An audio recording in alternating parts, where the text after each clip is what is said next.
موت کا ذائقہ۔ الحمدللہ رب العالمین والصلاة والسلام علی خاتم النبیین، اما بعد فاعوذ باللہ من الشیطان الرجیم، بسم اللہ الرحمن الرحیم۔ موت کا ذائقہ۔ عاشقان رسول کی دینی تحریک دعوت اسلامی کے بانی امیر اہل سنت دامت برکاتہ اللہ علیہ کے ہونے والے مختلف آڈیو بیانات کو تحریری صورت میں بنام فیضان بیانات عطار المدینۃ العلمیہ اسلامک ریسرچ سینٹر دعوت اسلامی کے شعبہ بیانات امیر اہل سنت کی طرف سے ترمیم و اضافے کے ساتھ پیش کیا گیا ہے۔ الحمدللہ الکریم، ان بیانات میں سے اب شعبہ ہفتہ وار رسالہ مطالعہ 15 شعبان 1426 ہجری مطابق 15 ستمبر 2005 کو ہونے والے ایک بیان موت کا ذائقہ کو رسالے کی صورت میں منظر عام پر لا رہا ہے۔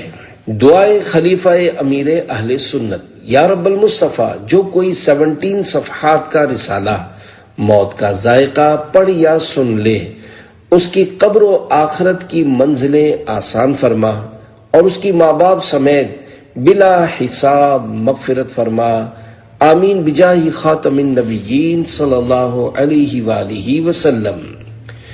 درود شریف کی فضیلت۔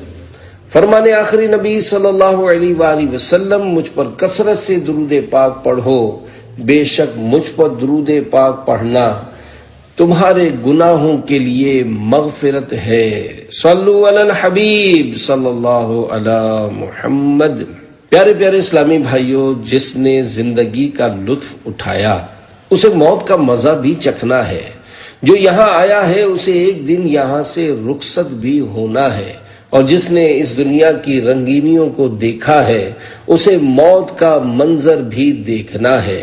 موت کے بارے میں کہا جاتا ہے کہ الموت باب کل نفس داخلها، الموت قدح کل نفس شاربوها، یعنی موت ایک ایسا دروازہ ہے جس میں سے ہر جاندار نے گزرنا ہے۔ موت ایک ایسا جام ہے جسے ہر شخص نے پینا ہے۔ واقعی حقیقت بھی یہی ہے کہ موت ایک ایسا جام ہے جس کا ذائقہ ہر ایک نے چکھنا ہے، جیسا کہ پارہ 4 سورہ آل عمران کی آیت نمبر 185 میں اللہ پاک ارشاد فرماتا ہے، کل نفس ذائقۃ الموت۔ ترجمہ کنز الایمان، ہر جان کو موت چکھنی ہے۔ اس آیت مبارکہ کے تحت تفسیر صراط الجنان میں ہے۔ اس آیت سے معلوم ہوا کہ اللہ پاک نے ہر جاندار پر موت مقرر فرما دی ہے، اور اس سے کسی کو چھٹکارا ملے گا اور نہ کوئی اس سے بھاگ کر کہیں جا سکے گا۔ موت روح کے جسم سے جدا ہونے کا نام ہے، اور یہ جدائی انتہائی سخت تکلیف اور اذیت کے ساتھ ہوگی، اور اس کی تکلیف دنیا میں بندے کو پہنچنے والی تمام تکلیفوں سے سخت تر ہوگی۔ پیارے پیارے اسلامی بھائیوں، انسان کو موت کے وقت پہنچنے والی تکلیف سے متعلق چند واقعات سنیے اور اپنے لیے عبرت کا سامان کیجیے۔ چنانچہ منقول ہے کہ بنی اسرائیل نے چیلنج کے طور پر حضرت عیسیٰ علیہ السلام سے کہا کہ آپ ہمارے لیے حضرت سام بن نوح کو زندہ کر کے دکھائیں۔ حضرت عیسیٰ علیہ السلام نے ان سے فرمایا، تم لوگ مجھے ان کی قبر پر لے چلو۔ پھر حضرت عیسیٰ علیہ السلام بنی اسرائیل کے ساتھ حضرت سام بن نوح کی قبر پر تشریف لائے، اور آپ علیہ السلام نے اللہ پاک سے حضرت سام بن نوح کو زندہ کرنے کی دعا فرمائی، تو اللہ پاک نے ان کو زندہ فرما دیا۔ جب وہ اپنی قبر سے نکلے تو ان کے سر کے بال سفید تھے۔ حضرت عیسیٰ علیہ السلام نے دریافت فرمایا، یہ بڑھاپا تو آپ کے زمانے میں نہیں تھا۔ انہوں نے عرض کی، اے روح اللہ علیہ السلام، جب آپ نے مجھے پکارا اور میں نے آواز سنی تو مجھے گمان ہوا کہ شاید قیامت قائم ہو گئی ہے، اس کی ہیبت سے میرے سر کے بال سفید ہو گئے ہیں۔ پھر حضرت عیسیٰ روح اللہ علیہ السلام نے ان سے موت کے متعلق پوچھا تو انہوں نے بتایا کہ موت کی کرواہٹ تو ابھی تک مجھ سے دور نہیں ہوئی۔ حالانکہ مجھے اس دنیا سے رخصت ہوئے 4000 سال سے زیادہ ہو گئے ہیں۔ اس واقعے سے پتہ چلا کہ اللہ پاک نے حضرت عیسیٰ روح اللہ علیہ السلام کو یہ معجزہ عطا فرمایا تھا کہ آپ علیہ السلام مردے زندہ کیا کرتے تھے، اور یہ بھی معلوم ہوا کہ قیامت کی ہولناکیاں ایسی خطرناک ہیں کہ صرف اس خوف سے کہ کہیں قیامت تو قائم نہیں ہو گئی، حضرت سام بن نوح کے کالے بال سفید ہو گئے۔ نیز یہ بھی پتہ چلا کہ موت کا ذائقہ اتنا کڑوا ہے کہ انتقال کے 4000 سال سے زائد کا عرصہ گزرنے کے بعد بھی حضرت سام بن نوح سے اس کی کرواہٹ دور نہ ہوئی تھی۔ مرنے کے بعد بھی موت کی گرمی۔ میرے آقا مکی مدنی مصطفیٰ صلی اللہ علیہ وآلہ وسلم نے ایک بار ارشاد فرمایا، بنی اسرائیل کا ایک گروہ ایک قبرستان سے گزرا تو انہوں نے آپس میں مشورہ کیا کہ کیوں نہ ہم یہاں 2 رکعت نماز پڑھ کر اللہ پاک سے یہ دعا مانگیں کہ وہ ہمارے لیے کسی ایک مردے کو زندہ کر دے تاکہ وہ ہمیں موت کے حالات بتائے۔ چنانچہ انہوں نے نماز پڑھی اور بھی دعا مانگنے لگے۔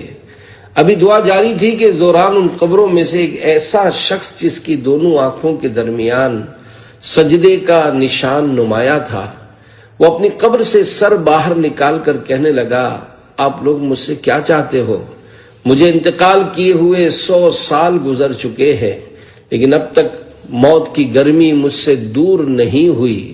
تم میرے لیے دعا کرو کہ اللہ پاک مجھے میری پہلی حالت پر لوٹا دے۔ پیارے پیارے اسلامی بھائیوں، دیکھا آپ نے موت کی گرمی کتنی دیر پا ہے کہ انتقال کے 100 سال بعد بھی باقی ہے۔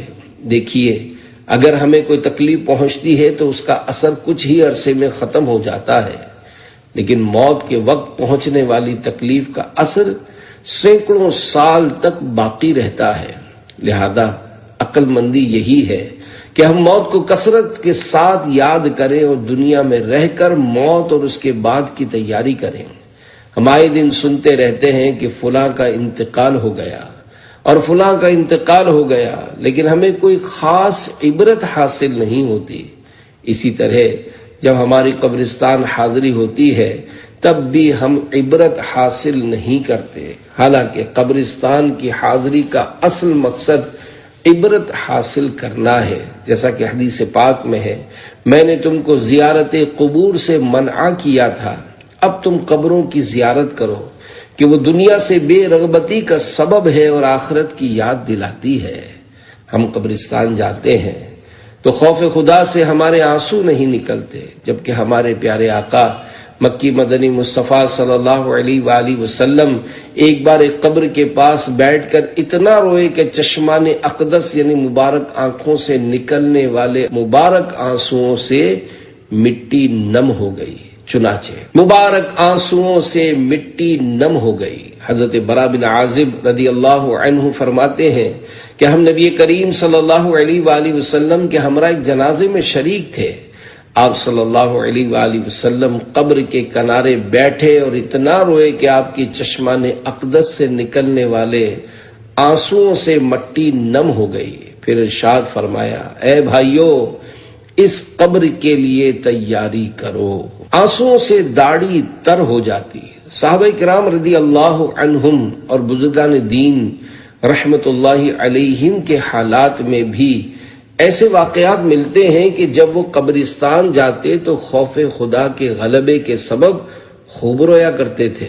چنانچہ امیر المومنین حضرت عثمان غنی رضی اللہ عنہ جب کسی قبر کے پاس کھڑے ہوتے تو اس قدر روتے کہ آنسوؤں سے آپ رضی اللہ عنہ کی داڑھی تر ہو جایا کرتی تھی۔ کسی نے عرض کی، اے امیر المومنین، آپ جنت و دوزخ کا ذکر کرتے ہیں تو نہیں روتے، اور قبر کے پاس کیوں روتے ہیں؟ آپ رضی اللہ عنہ نے فرمایا، یقین رکھو کہ رسول اللہ صلی اللہ علیہ وآلہ وسلم نے فرمایا ہے کہ قبر آخرت کی منزلوں میں سے پہلی منزل ہے، اگر اس سے نجات مل گئی تو اس کے بعد کی منزلیں اس سے زیادہ آسان ہوں گی، اور اگر اس سے نجات نہ ملی تو اس کے بعد کی منزلیں اس سے زیادہ سخت ہوں گی۔ اور رسول اللہ صلی اللہ علیہ وآلہ وسلم نے یہ بھی فرمایا ہے کہ قبر سے بڑھ کر خوفناک منظر کبھی میں نے دیکھا ہی نہیں۔ آنسوؤں سے امامہ بھیگ جاتا۔ مشہور و با کمال محدث حضرت یزید رقاشی رحمت اللہ علیہ قبروں کے پاس جا کر فرمایا کرتے کہ اے قبر کے گڑھے میں دفن ہو جانے والوں، اور اے تنہائی میں رہنے والوں، اور اے زمین کے اندرونی حصے سے انسیت رکھنے والوں، کاش مجھے خبر ہو جاتی کہ میں تمہارے کون سے اعمال پر خوشخبری حاصل کروں، اور میں تم میں سے کون سے بھائی پر رشک کروں۔ یہ فرما کر آپ رحمت اللہ علیہ اس قدر روتے کہ آنسوؤں سے آپ کا امامہ بھیگ جاتا، اور آپ جب بھی کسی قبر کو دیکھ لیتے تو اتنے زور سے رونے کی آواز نکالتے کہ جیسے بیل چیخا کرتا ہے۔ ساری رات قبرستان میں روتے رہتے۔ حضرت عیسیٰ بن عمر رحمت اللہ علیہ فرماتے ہیں کہ حضرت عمرو بن عتبہ رحمت اللہ علیہ اپنے گھوڑے پر سوار ہو کر رات کو قبرستان جاتے اور وہاں کھڑے ہو کر کہتے کہ اے قبر والو، اعمال نامے لپیٹ دیے گئے اور اعمال اٹھا لیے گئے۔ پھر اپنے قدموں پر سر جھکائے روتے رہتے یہاں تک کہ صبح ہو جاتی اور واپس آ کر نماز فجر میں شریک ہو جاتے۔ ہماری حالت زار، پیارے پیارے اسلامی بھائیوں، دیکھا آپ نے ہمارے اسلاف جب قبرستان تشریف لے جاتے تو خوف خدا سے کس قدر روتے، جبکہ ہماری حالت زار یہ ہے کہ ہم جنازوں کے ساتھ ہنستے ہنستے قبرستان جاتے اور ہنستے ہنستے واپس لوٹ آتے ہیں۔ ایک دور وہ تھا کہ مسلمان جب کسی جنازے کے ساتھ جاتے تو سارے اپنے منہ پر کپڑا ڈالے اپنی موت کو یاد کر کے رو رہے ہوتے تھے کہ جس طرح آج یہ مرنے والا ہمارے کندھوں پر سوار ہو کر قبرستان چلا ہے، کل ہمیں بھی اسی طرح قبرستان لے جایا جائے گا۔ وہ سب اس قدر غمزدہ ہوتے کہ اگر کوئی تعزیت کرنا چاہتا تو سب کو غمزدہ دیکھ کر اسے یہ پتہ نہیں چلتا تھا کہ میت کا وارث کون ہے۔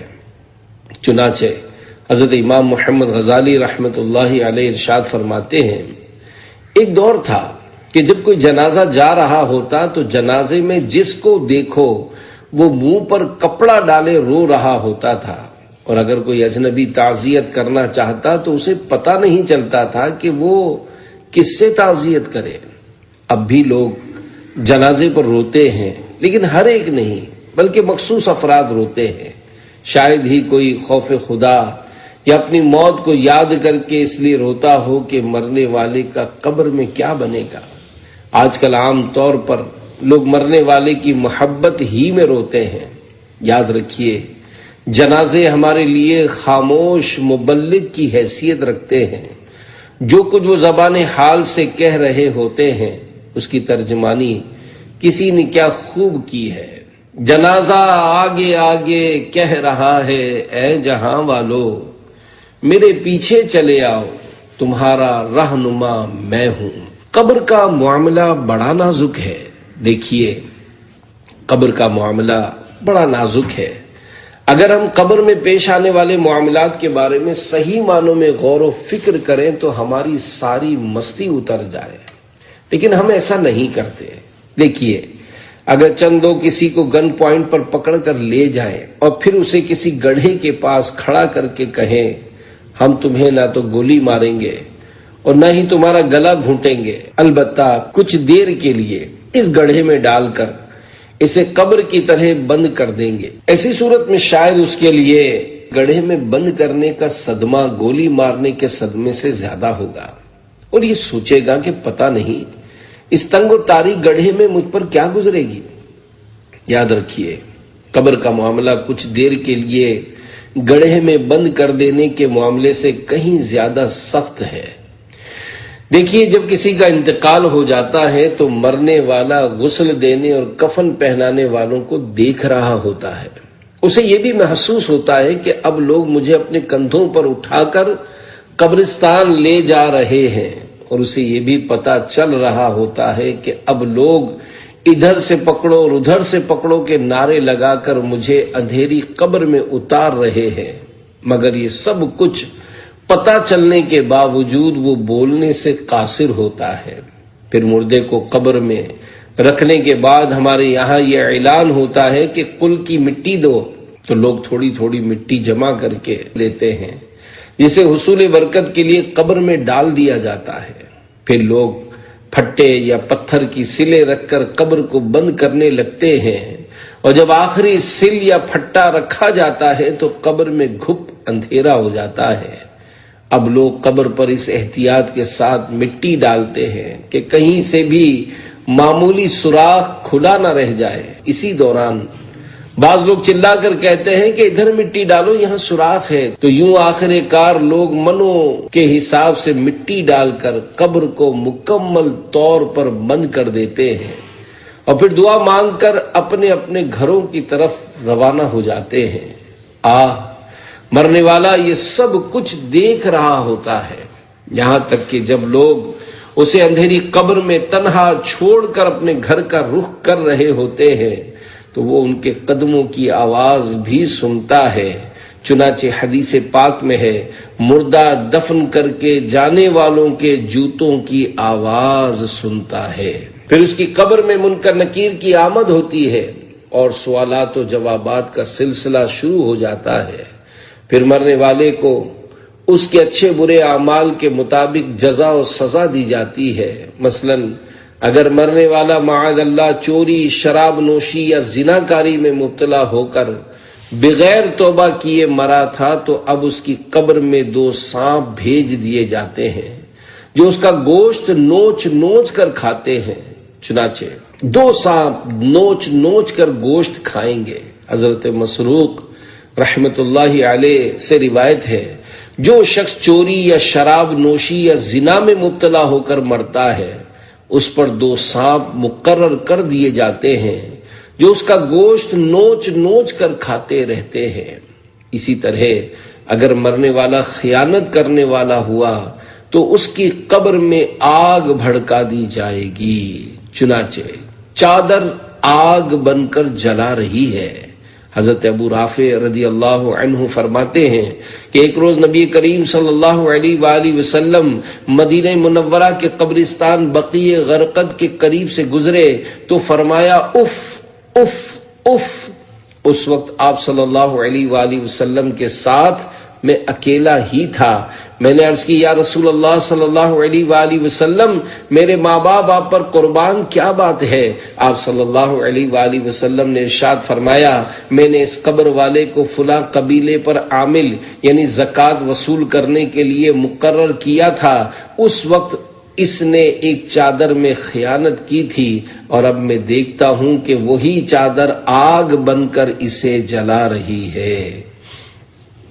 چوری کرنے، شراب پینے اور بدکاری میں مبتلا ہونے والے غور کریں کہ اگر وہ بغیر توبہ کیے مر گئے اور اللہ پاک اور اس کے پیارے حبیب صلی اللہ علیہ وآلہ وسلم کی ناراضی لے کر قبر میں پہنچے تو ان پر ایک نہیں 2 سانپ مسلط کر دیے جائیں گے جو ان کا گوشت نوچ نوچ کر کھاتے رہیں گے، اور ان کے وہ دوست جو ان سے پیسے بٹور بٹور کر شرابیں پیتے تھے انہیں قبر میں تنہا چھوڑ کر اپنے گھروں کو چلے جائیں گے۔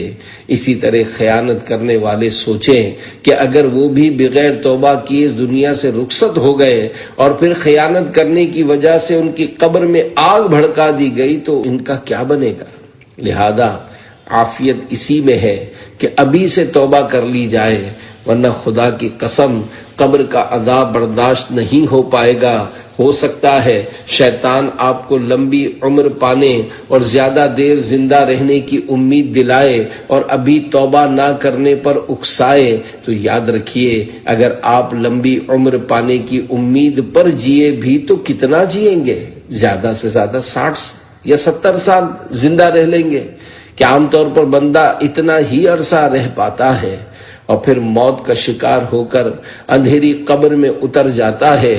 یاد رہے 60 یا 70 سال زندہ رہنے کی بھی کوئی گارنٹی نہیں، کیونکہ ایک دن کا بچہ بھی تو مرتا ہی ہے۔ اگر آپ بولیں کہ ہمارا جسم ورزشی ہے، ہم کراٹے کا فن بھی جانتے ہیں، ہمیں اسلحہ چلانا بھی آتا ہے، لہذا صحت مند ہونے اور مضبوط جسم رکھنے کی وجہ سے ہمیں ابھی موت کہاں آئے گی، تو یاد رکھیے آپ کی زندگی کا کوئی بھی محافظ نہیں ہے، اور جب ملک الموت علیہ السلام روح قبض کرنے کے لیے تشریف لاتے ہیں تو کوئی ان کا راستہ نہیں روک سکتا۔ اللہ نہ کرے اگر ابھی زلزلہ آ جائے تو ہزاروں بلکہ لاکھوں لوگ زمین میں دفن ہو جائیں گے۔ آئے دن دنیا میں سیلاب، زلزلے اور قدرتی آفات آتی رہتی ہیں جن سے بندے کو نہ صحت بچا پاتی ہے اور نہ جوانی اور اسلحہ۔ یوں دیکھتے ہی دیکھتے بندہ موت کی گھاٹ اتر جاتا ہے۔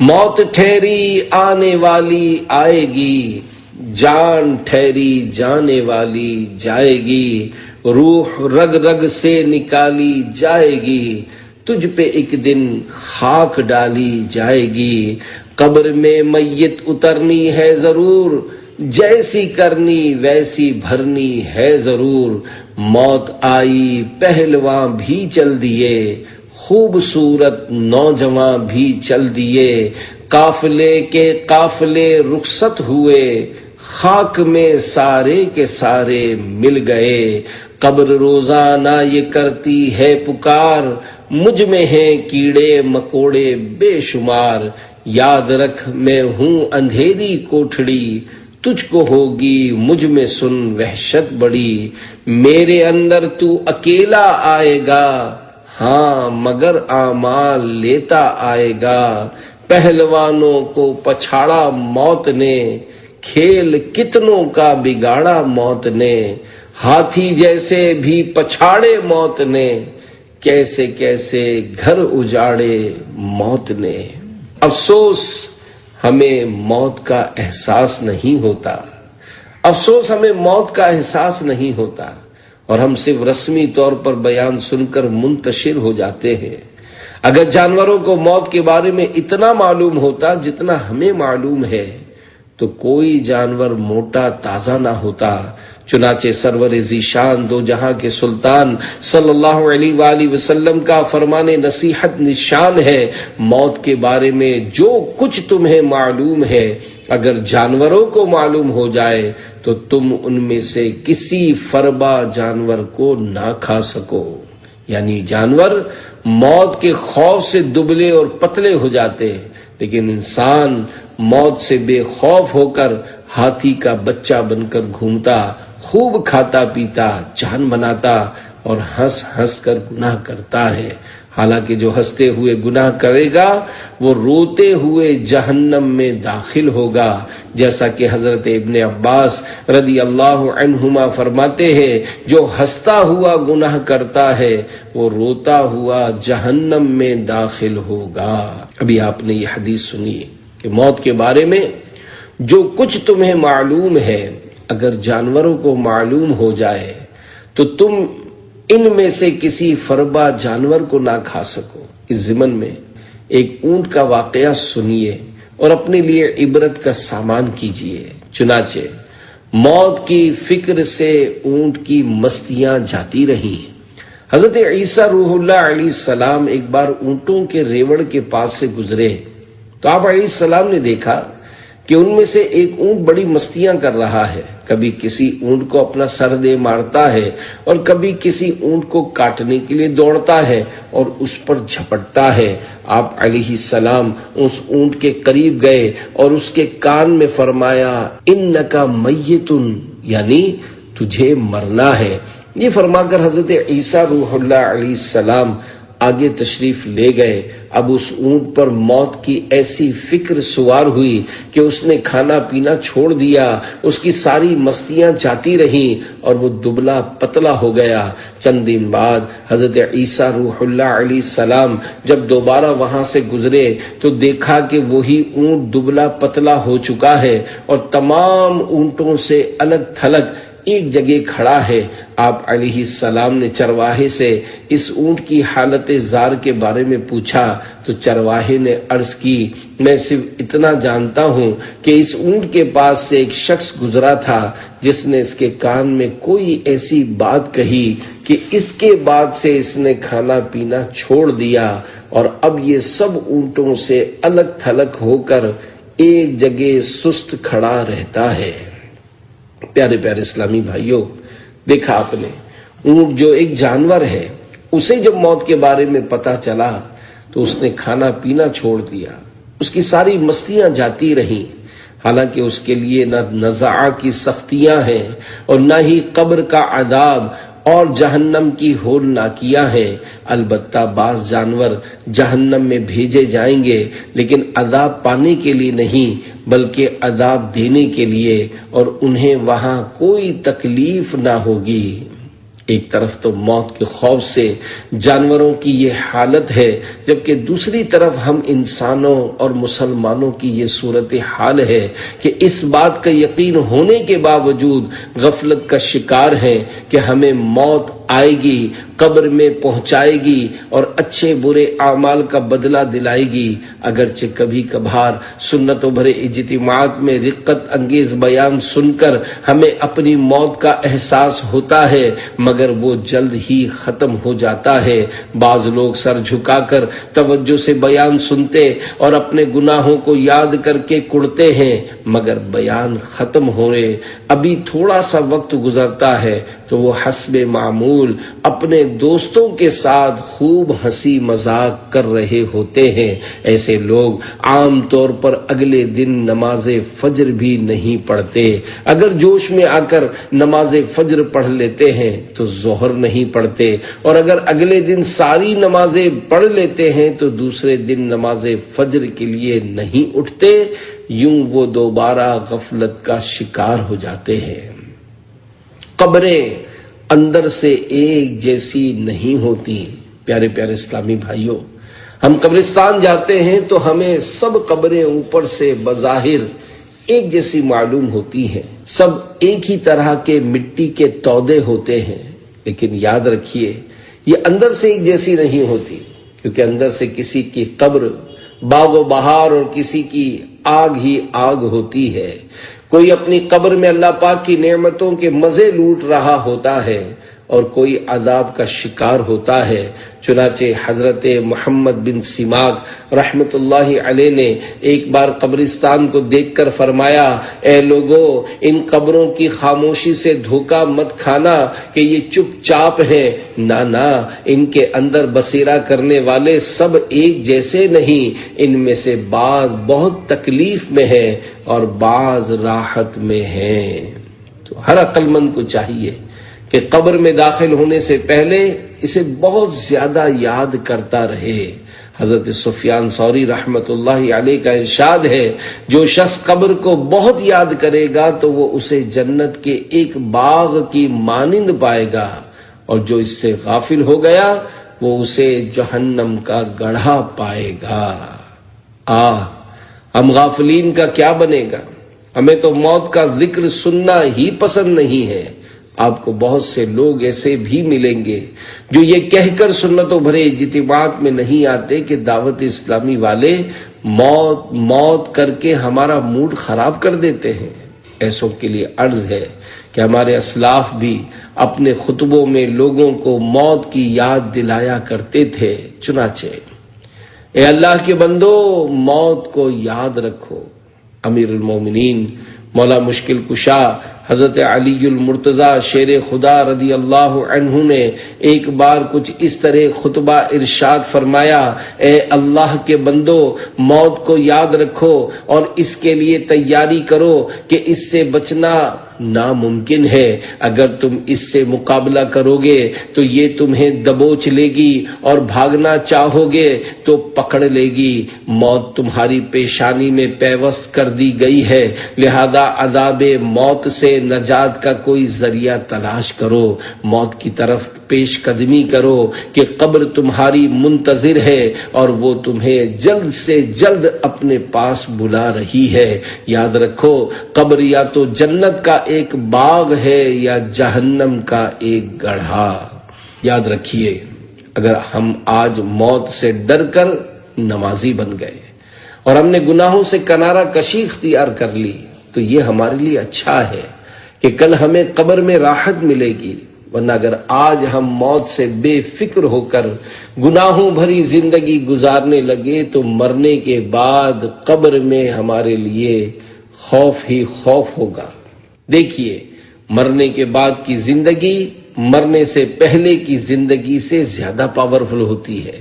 مرنے کے بعد سننے اور دیکھنے کا عمل بھی بہت زیادہ بڑھ جاتا ہے کہ مرنے سے پہلے اگر ہم قبر میں اتر کر دیکھیں تو ہمیں قبر کے باہر کا منظر نظر نہیں آئے گا، جبکہ مرنے کے بعد قبر بند ہونے کے باوجود مردے کو باہر کا منظر نظر آتا ہے اور کون سے لوگ آ جا رہے ہیں وہ سب دیکھتا ہے اور ان کی آواز بھی سنتا ہے۔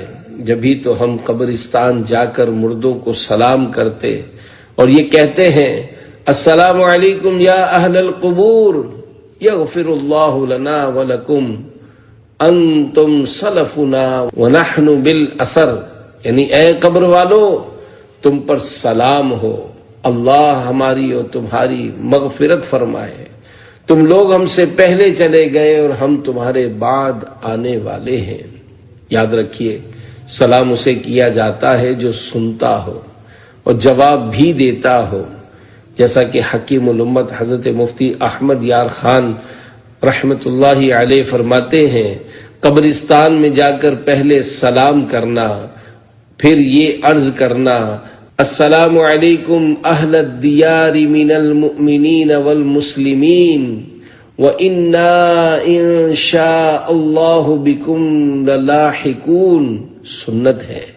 اس کے بعد اہل قبور کو ایصال ثواب کیا جائے تو اسے معلوم ہوا کہ مردے باہر والوں کو دیکھتے پہچانتے اور ان کا کلام سنتے ہیں، ورنہ انہیں سلام جائز نہ ہوتا، کیونکہ جو سنتا نہ ہو یا سلام کا جواب نہ دے سکتا ہو اسے سلام کرنا جائز نہیں۔ دیکھو، سونے والے اور نماز پڑھنے والے کو سلام نہیں کر سکتے۔ پتہ چلا قبر والے ہمارا سلام سنتے بھی ہیں اور اس کا جواب بھی دیتے ہیں۔ یاد رہے، صرف مسلمان ہی نہیں بلکہ کفار بھی مرنے کے بعد سنتے اور دیکھتے ہیں۔ نیز عام مردوں کے مقابلے میں بزرگان دین رحمت اللہ علیہم اپنی قبروں میں زیادہ دور سے سنتے اور دیکھتے ہیں۔ مثلاً اگر ہم یہاں سے بغداد والے مرشد حضور غوث پاک رحمت اللہ علیہ کو پکاریں تو وہ ہماری آواز سن لیں گے، کیونکہ اللہ کے ولیوں کے سردار ہیں۔ دیکھیے، اب ٹیلی کمیونیکیشن اتنا مضبوط ہو گیا ہے کہ ہم 7 سمندر پار اپنے دوست سے بات چیت کر لیتے ہیں اور وہ ہماری آواز سن لیتا ہے، حالانکہ بیچ میں تارے وغیرہ نہیں ہوتی۔ تو جب سائنسی کنیکشن اتنا پاورفل ہے تو روحانی کنیکشن کا عالم کیا ہوگا؟ مرنے کے بعد سب کی سننے اور دیکھنے کی طاقت بڑھ جاتی ہے اور مرنے والا اپنی قبر پر آنے والوں کو دیکھ بھی رہا ہوتا ہے اور ان کی آواز بھی سن رہا ہوتا ہے۔ دیکھیے، اگر ہمیں قبر میں نہ عذاب دیا جائے اور نہ ہماری قبر میں سانپ بچھو آئے، صرف ہمیں قبر میں بند کر دیا جائے تو قیامت قائم ہونے تک ہزاروں سال کا عرصہ ہم اندھیری قبر میں کیسے گزاریں گے؟ ہم قبر میں نہ کسی دوست کے پاس جا سکیں گے اور نہ کسی کو اپنے پاس بلا سکیں گے، نہ ہماری ماں آئے گی اور نہ ہمارا باپ آئے گا۔ اگر باپ آئے گا بھی تو بیچارہ فاتحہ پڑھ کر اور ادھر ادھر قبروں کو دیکھ کر واپس چلا جائے گا اور ہم اسے اپنی قبر میں حسرت بھری نگاہوں سے دیکھتے رہ جائیں گے۔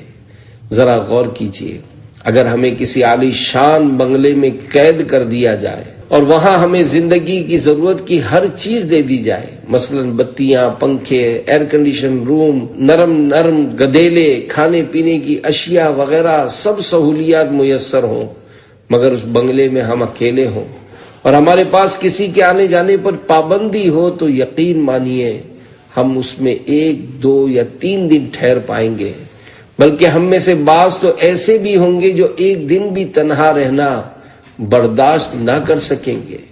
دیکھیے، جب ایسے آسائش والے بنگلے میں ہم اکیلے 1 دن گزارنے کے لیے تیار نہیں، تو پھر قبر میں سینکڑوں سال اکیلے کیسے رہ پائیں گے؟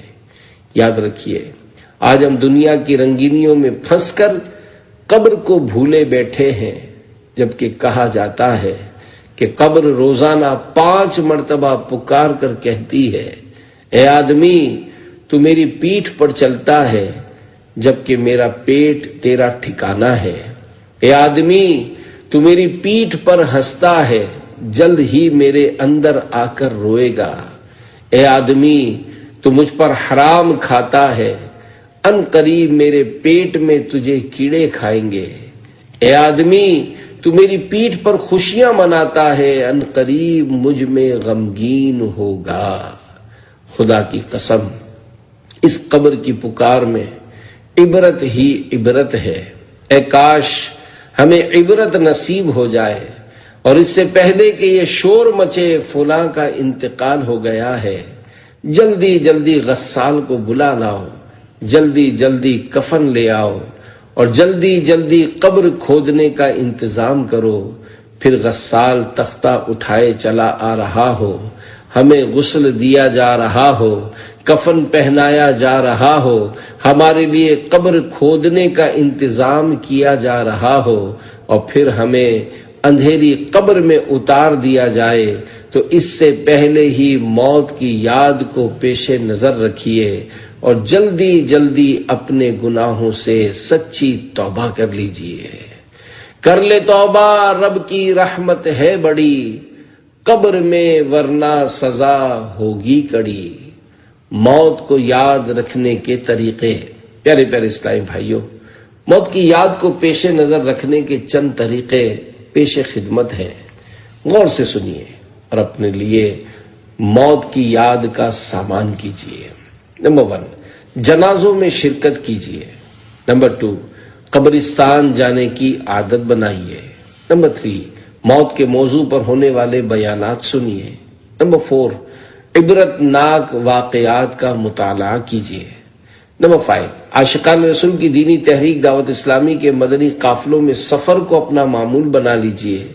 مدنی قافلوں میں موت کی تیاری کے حوالے سے واعظ و نصیحت کا سلسلہ بھی ہوتا ہے، تو یوں آپ کو موت یاد رہے گی، اور جب موت یاد رہے گی تو آپ کا گناہوں سے بچنے کا ذہن بھی بنے گا کہ حدیث پاک میں ہے، کفا بالموت واعظا، یعنی موت نصیحت کے لیے کافی ہے۔ ہر مہینے کم از کم 3 دن سنتوں کی تربیت کے لیے مدنی قافلوں میں سفر اختیار کرنے کی نیت کر لیجئے۔